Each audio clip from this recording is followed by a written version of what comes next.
sa video natin ngayon mga maestro ay pag-usapan naman natin itong tungkol sa cash allowance para ngayong school year 2023-2024.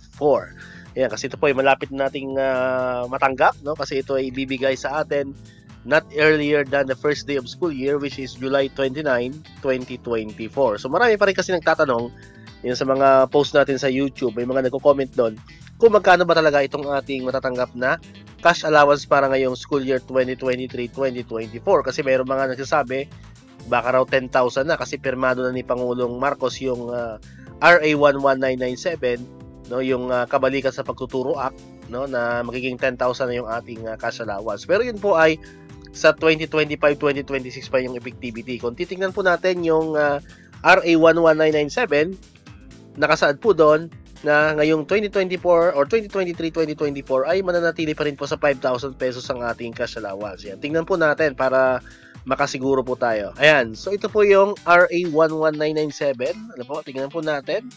Or an act institutionalizing the grant of the teaching allowance for public school teachers and appropriating funds therefore. Alright. So punta na po tayo dun sa kung saan nakalagay yung yung teaching allowance po. Ayan, nakikita nyo naman sa screen natin. Ayan nakalagay dyan, amount of 5,000 pesos per teacher for school year 2024-2025. So, very clear po ito na ngayon pong taon na to, ang matatanggap po natin is 5,000 pesos lamang and magiging 10,000 po yan pagdating na po ng next school year 2025-2026. Ayan, so clear na po So, wag na po tayo magpapaniwala dun sa iba na sinasabi na 10,000 ang ating cash allowance. So malinaw po yan.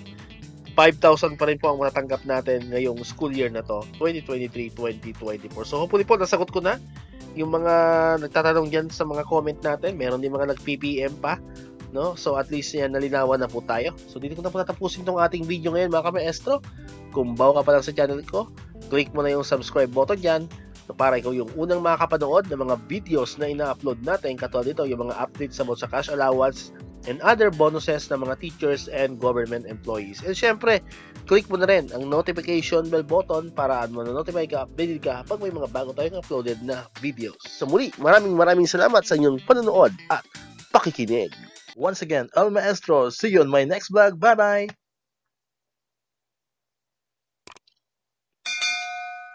1, 2, 3